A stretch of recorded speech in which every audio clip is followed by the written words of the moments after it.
your Labor Day holiday. It's my pleasure. It really was just perfect timing all the way around. So thank you for having me.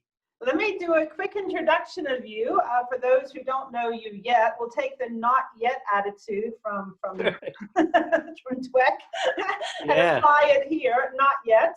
Yeah. Let me just do a quick intro as we get started. So Share Care honors Dr. Dan Tomasulo as one of the top 10 online influencers on the issue of depression.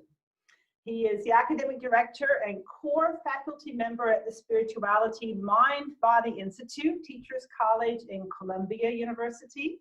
He holds a PhD in psychology, an MFA in writing, and a Master of Applied Positive Psychology from the University of Pennsylvania. And you author the daily column, Ask the Therapist, as well as the Learned Hopefulness blog for psychcentral.com.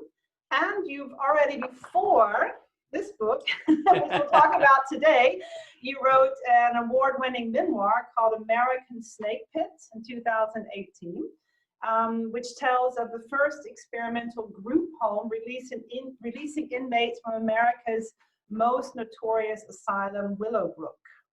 Where is Willowbrook, by the way? It's in Staten Island, which is a borough of New York. So everybody's heard of Manhattan, but there's actually like 5 boroughs, and Staten Island is out across the river. Okay. And the reason we're here, though, is your most recent book called Learn Hopefulness, The Power of Positivity to Overcome Depression. And it has been hailed by Deepak Chopra as the perfect recipe for fulfillment, joy, peace, and expansion of awareness. And from Martin Seligman, and who wrote, this is the best go-to book on how to use hope to relieve your depression. Yeah. So I'm really grateful that you've taken the time today. I do a lot of work in the area of resiliency, and the studies I've read about resiliency show that people often had someone in their life who influenced them in their childhood years, and they kind of modeled afterwards. And I was wondering on the area of hopefulness, if there's someone in your life that you kind of learn from in terms of hopefulness to kind of get you, I don't know, like how you got into this. What a terrific question to open with. It's so interesting because I'm aware of that work where there's usually what they call a benevolent witness, somebody who can really see you, who gets you in the middle of maybe a lot of people in your family of origin or a lot of people in your network who don't see you. But I think the truth is that I had sort of an amalgam. I had several different people notice different parts of me. And I think there's pros and cons to that. So my father was a very loving, very sweet and creative man. And I think he saw the wonderment and the creative elements inside of me. And again, along the lines of a benevolent witness, I don't know that he knew a lot about how to finesse them or nurture them per se, but I felt that he saw me. And then I had lots of teachers. I had a very intense speech impediment where you see some of the early films when I'm like 4, 5, 6, it was not pretty. I really couldn't talk at all. I had a lot of difficulty. So I had speech teachers, and that was terrific because I think my sense of hope came from them, because I was going to be speaking like this and I would stutter, and I had lots of really difficult speech elements, and they would take it one at a time and they would say, you'll be okay, you'll figure this out, you just need to practice. And so this idea of having more control in your life, a little bit of struggle but success built in, micro goals, which I talk about in the book. And I would really say that the speech teachers, in combination with my father, gave me that sense of wonderment and hope. it's kind of like they planted these golden seeds in you. Some people unfortunately get planted these leaden seeds that turn out to be, in terms of affirmations and what you believe in yourself, they grow later into weeds. Yes, yeah, yeah. But these golden seeds grow, they take root, and they root you, they ground you, and strengthen your belief system later as an adult. And maybe unknowingly as parents, we think we do our absolute best in that, Yeah. to plant these golden seeds, these beliefs in our children, that they've got it in them. Whitney, I love that idea of golden seeds. I think that's really special. A really good way to put it. Okay. When I was reading your book, and I know, as you can see, I've really read it a lot. Yes, I can see. I can see everything here. Yeah, there's one sentence, well, there's a lot that jumped out of me, but one thing you had here was learned hopefulness is more than getting out of depression, it's staying out. Yeah. I think one of the things that we've noticed, and this was before COVID, that about 80% of people with depression relapse. So much so that if you've relapsed 3 times in your life, the chance of relapse is 100%. Wow. Which means if you look at traditional psychology and traditional pharmacology, they have been dismal failures. But, the history of psychology has been to look at what's wrong. So we kept studying depression in the old way, which really didn't make any sense. It's sort of like if you want to study what makes people thin and fit, don't study obesity and people who are not motivated. Mm-hmm. You have to find what's called the positive deviant. In other words, where is it happening and what's making it happen? And the people, the 20% of people who would not only be resilient from bouncing back from depression, but also be able to find ways to stay out and then thrive. That's who we really wanted to learn from. What we find out is that people who have more resiliency learn how to cultivate positive emotions. Mm-hmm. They learn how to cultivate hope. And the people who stay out of depression actually have 7 different decisions that they make that are qualitatively different than people with low hope and who keep sliding back into depression. And that's really what the focus was about. Speaking of focus, you also wrote, I have a couple of sentences when we look through a different lens, we can restore our natural curiosity and agency. And this shift helps us make 7 decisions that lead to hope, and hope needs energy to arise. And the shift in perspective. I love it. Your prism. I love it. I love it. The prism that you talked about. You said here, yeah. we can't change what we are looking at, but we can change our perspective. I do a lot of presentations now, and one of the things I show in the beginning are a series of optical illusions, where if you look at it one way, you see one thing, and if you look at it in another way, you see something different. And this idea of a prism where our perception is changeable. So if we think about a particular event from the past, we can look at that event from the past in one way, but if given a different lens to put in front of our psyche, we can visualize it, see it in a different way. In the beginning of many of the presentations, I'll have people make a list of everything they did in the last 24 hours, and people are just like, okay, I did this, I did this, I did this, I did this, very routine. And then I say, now look over the last 24 hours and identify 3 things that you have gratitude for. Now, all of a sudden, that same block of time is looked at through the lens of gratitude. And what ends up happening is that the first list you make activates a default network in the brain, which is not emotional. It's just kind of clicking things off, very logical, boom, boom, boom, boom, boom. And when we look at it through the lens of gratitude, and we have that filter of positivity, that there is something good there, If we look for it, we'll find it. One of the things that occurs is that people start to go, oh, this happened, this happened, this happened. They have all this positive affect. And much more often than not, the gratitude they found in the second list never even showed up on the first list. So that tells us that by looking at things through a different lens, we get to experience the world in a different way. Yeah, in your book, you said it was the famous question, is this glass half empty or half full? Yes, and right. I guess the question that you said really struck me, because we've heard this a million times, and but your statement was, it's not whether it's half full or half empty, it's whether this glass is like refillable. Exactly. Yeah? Yeah, It's the same glass, but what am I looking at now? This glass is refillable. You talked about refilling it with positive emotions. Yes. Yes. Tell us about positive, these positive deposits we make.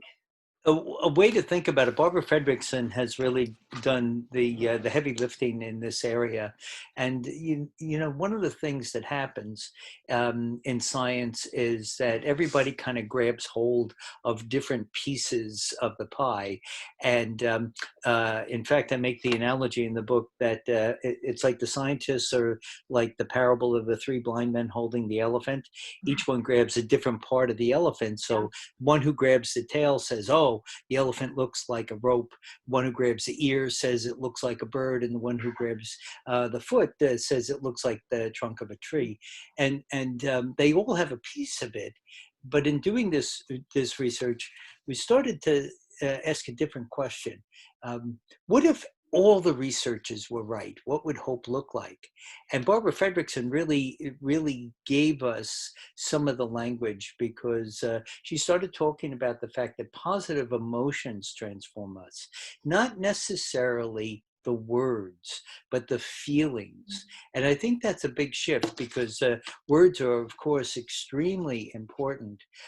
But if I say to myself, I want to be happy, I want to be happy, I want to be happy, it's not going to do quite the same thing as if I watch a comedy and I feel the happiness. You know, there's something about the affect.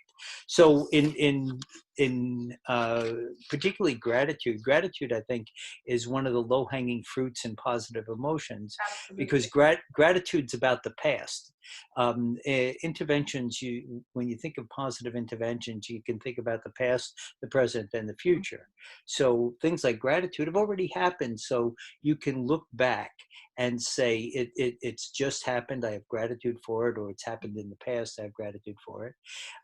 Then we have things like kindness, which is in the moment. You can be kind to someone, and through something known as elevation, your kindness will not only warm up your heart, but it warms up the person that you're giving kindness to. But anybody who witnesses your kindness will be affected. So we have the past, the present, and the future, and that's where hope comes in. When you start to have intentionality or expectation, or a positive expectation, we start to look at things like intention, optimism, hope, where you start looking for positive emotions in the future. So we got stuff from the past, stuff from the present, stuff in the future. And I think there are all ways of filling that emotional piggy bank. Oh yeah, my piggy bank. I think though that, correct me if I'm wrong, and I believe that you said, or Barbara Fredrickson said too, that hope is the only one of these 10 positive emotions that actually need a negative situation to trigger it or to kindle it. I don't. Yes. Probably am not quoting it correctly. So you have to. No, you got the right idea. I think that's why I became fascinated with hope, and you know, obviously Barbara's done, like I said, the heavy lifting on that research.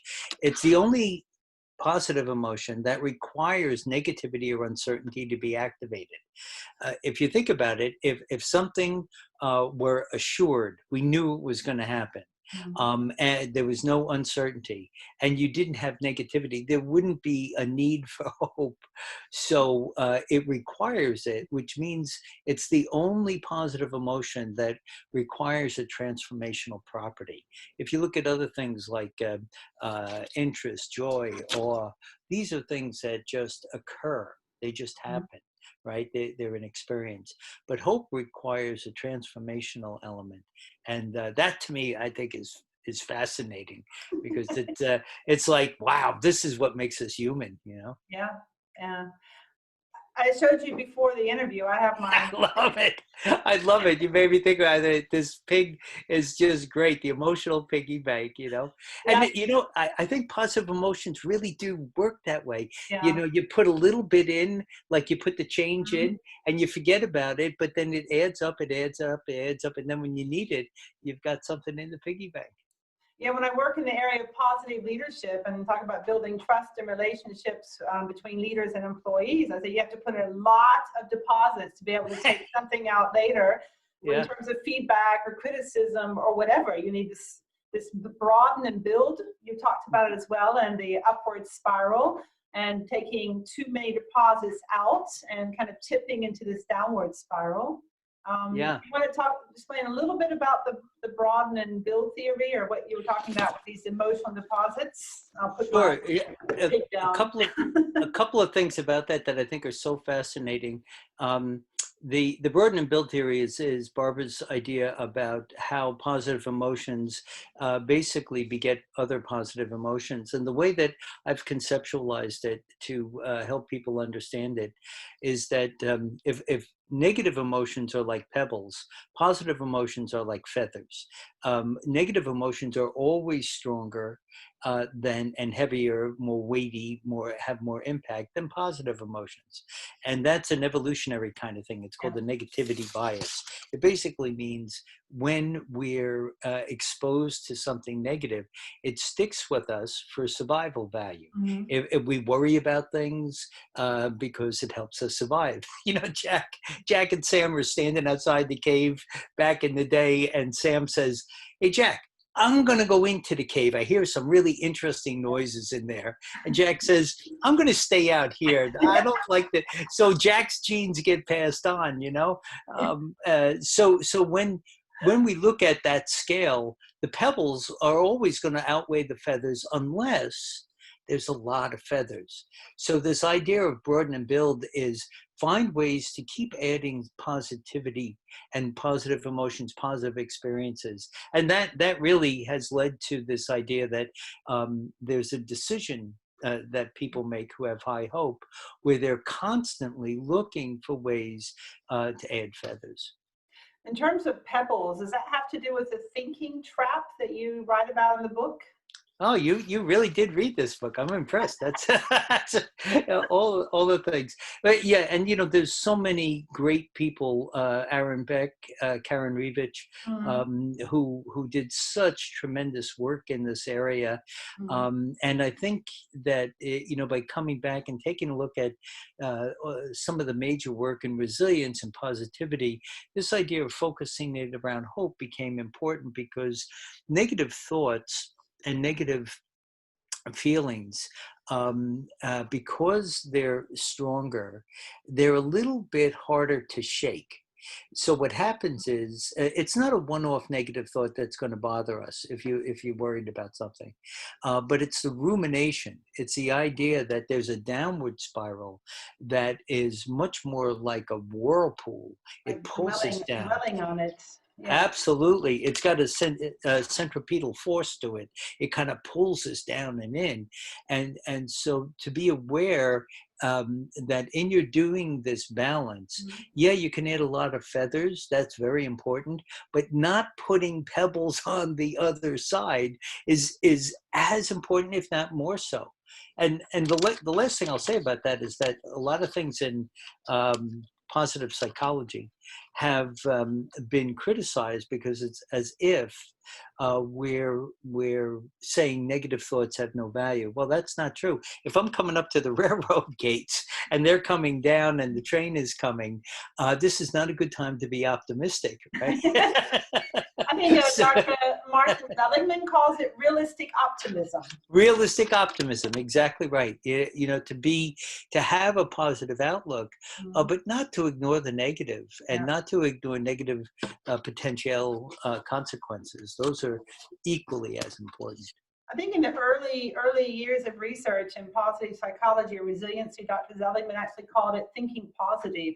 And then all these books came out with yellow smileys on them, which I heard he doesn't like.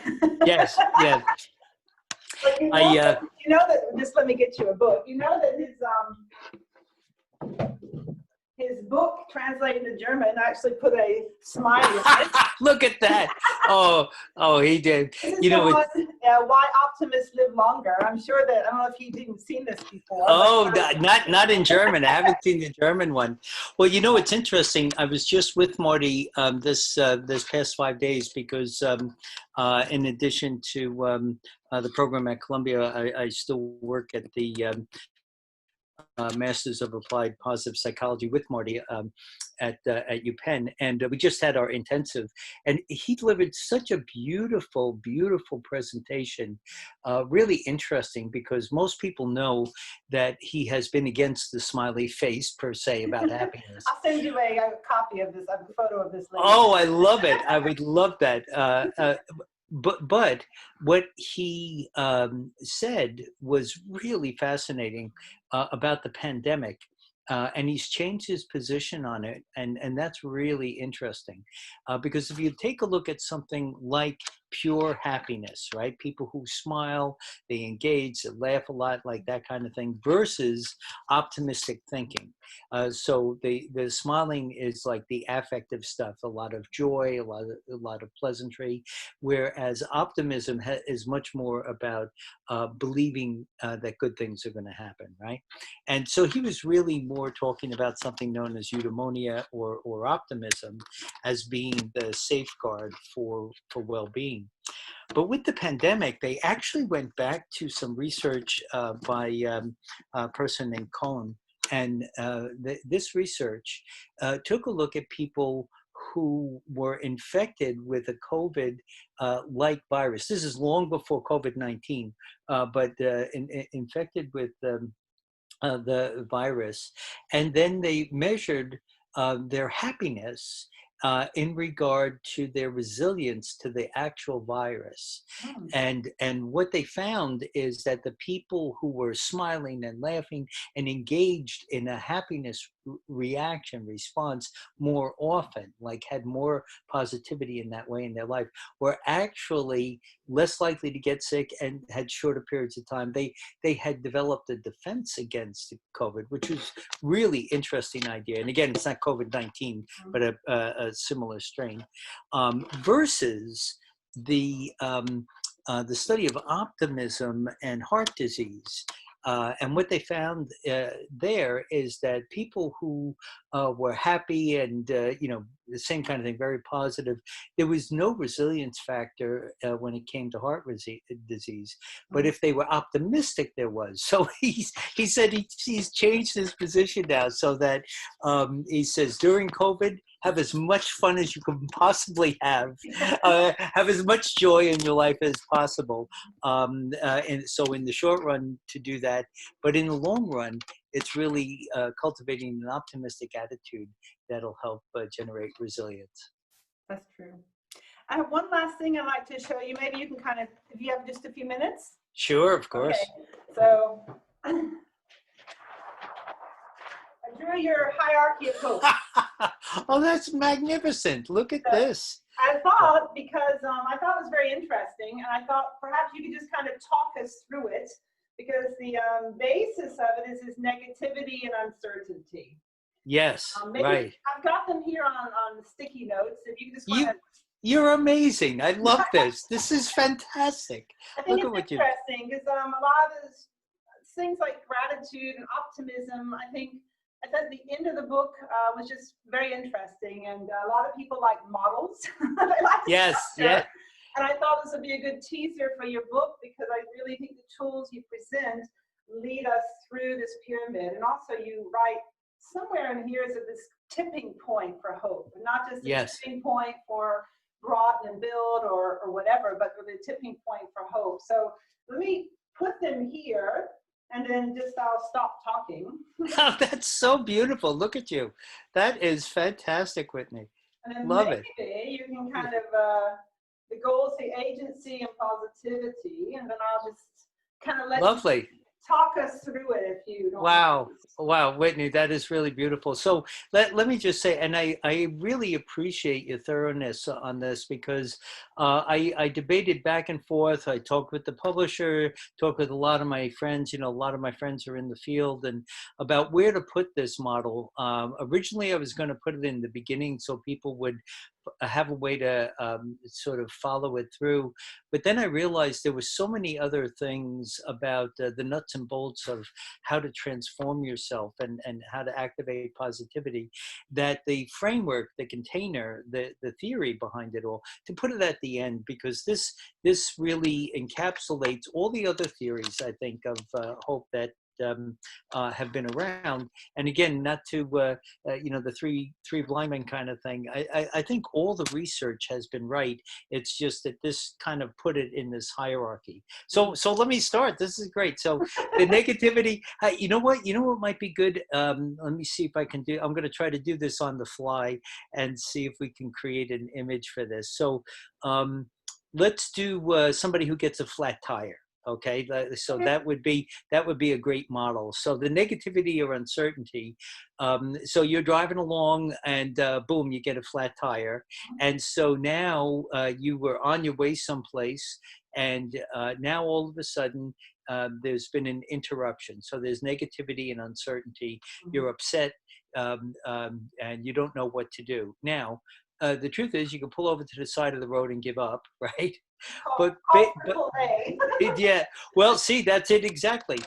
So most people, though, if they have this negativity or uncertainty, the very first thing they do is they think about resources. So you just naturally said it, right? That okay, I could call AAA. I could call my friend who lives nearby. I could look in the trunk and see if there's a jack there. I have a cell phone. I can call the closest gas station. So you start generating, what are my resources here? What is it that I can do? And that branches out. The next natural step would then be to look for support. So support might be, do you try to flag down a police person, you know, or a towing truck? Do you call the place that you're going to and tell them that you're going to be late, and if somebody could cover the meeting for you because you're not going to be there in time? So you start to think about what it is that you can do to pull in your resources of people. And now the perspective, now the shift in perspective, which I think to a large degree is what the book is about, like helping people to shift perspective. So now, okay, you're not gonna be there on time, right? You go into the, so now you have to think, okay, oh, wait a minute, if this had happened tomorrow morning and I came out and the tire were flat, that would be terrible. It would throw my whole day off. Here I was on the way home, or it's here. There's resources around. I'm sort of glad it happened now rather than tomorrow morning. Would I have rather it not happen? Yeah, but I'm on a place where I can pull over on the side of the road. I do have AAA.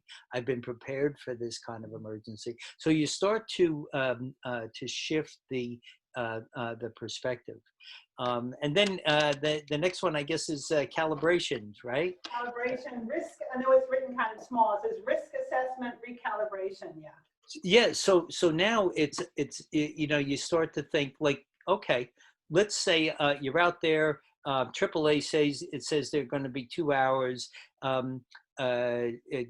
You look on your phone and you realize that the gas station is less than a mile away. So now the risk assessment is, oh, could I drive on the flat tire without ruining the rim for 3/4 of a mile? Is that worthwhile? Should I tie a white handkerchief around the doorknob? Would that get me some attention? And you know, the next time the police come by, they might help. So you start recalibrating and thinking about I might not be able to do these things, but I might be able to do this. Then with the goals, agency, pathway, and the like, the idea behind the goals is, all right, I'm going to be a half hour late no matter what I do, right? So how does that change what I'm about to do? What the pathway of goals then starts to give you a sense like, okay, I know I'm going to be a half hour late. There are things I can do now. I can postpone this. I can change my goal from tonight to tomorrow. I can shift it around. So you start getting this sense that you have control. If you look at this hierarchy of hope, what people are really doing at every level is getting a little bit more control. So let's imagine that you call the gas station, they come, they fix it. So within a half an hour, you're back on the road, and you feel pretty good because you was completely sidelined. And now, half hour later, you're back on the road. You're feeling pretty good. What that does is it gives you there's something called a bidirectionality. It basically means if you do something to energize or activate this hope and it works out, when it works out, it kind of feeds you back. It's like, okay, I'm ready for anything, that kind of thing. Anyway, I kind of made that up on top of my head, but I've Thank you very much. Yeah. I think this is kind of the tipping point here. This is where the change begins to happen, right? Yeah, with the perspective part is so important because, in the Asian culture in Mandarin Chinese, there are two characters that they use to describe a crisis, opportunity and danger. Yeah. And the more nuanced understanding of that is that it's really an incipient moment. There's a moment where you get to choose, how are you going to deal with this? Are you going to feel defeated by it? Are you going to ruminate about that defeat? Or are you going to start to plan how you can get sort of micro goals, small ways to get control over it? And that shift in perspective is indeed the tipping point. I think a lot of people don't really realize they do have a choice how they respond. It may be the initial panic or fear, but I know that after about, I think it's about 7 seconds, I'm not sure what the time, that you do have then a second chance, to kind of reset and say, okay, this feeling of anger is kind of rolled over me. How do I choose to feel now? And that I don't think to suppress feelings is healthy, but to realize after the initial wave, there is a choice. And I choose to decide differently. I choose to let go of things I can't control and focus on the things I can influence. Absolutely. And you put that so beautifully. It's not what happens to us, but our response that matters. So it's really keeping that in mind, that just because you've had a reaction doesn't mean that you're victimized by that reaction. You can have a very proactive coping style to move toward it. If there's one general suggestion I would make for people, it's always move toward the conflict. Anytime you're avoiding a conflict is usually when things grow arms and legs in a negative way. But when you're moving toward the conflict, something that gives you a sense of control tends to happen. Yeah. It's kind of name the elephant in the room and get rid of it. Exactly. That's it. Very well said. Well, I thank you again for this very, very powerful book. It's going to make a very big impact, a huge impact in the lives of millions of people and millions of coaches like myself and trainers for their personal growth, for their growth in their clients. And this book is very readable. You don't need to be a coach or a psychotherapist or a psychologist. It's really, I think, made for, I'm looking for the word in English now. My English has escaped me, but it's just made for the man on the street. Can I say that? Yeah. Is that politically correct? You don't need any kind of training, or you don't need background information on resiliency. You only need to know who all these people are that we've been talking about. This book is readable, it's figure-outable, and it's very much implementable in everyone's lives. Well, thank you. I really did want to create something that was accessible to many people. And so just to hear you say that warms me up greatly, because that was the goal. So thank you. And thank you very much for your time today, especially now realizing it's a national holiday in the US. Yes. Yeah. Well, terrific. Thank you so much. And thank you for being so well prepared with all these great questions and your visuals here. They're terrific. And I'm looking forward to following you on social media. You have great posts on LinkedIn and also on Instagram. So if anyone is here tuning in, follow Dan, follow Dr. Dan, and explore and find out more about yourself and grow your life. Thank you so much again. Appreciate it very much. Thank you very much. Have a great holiday.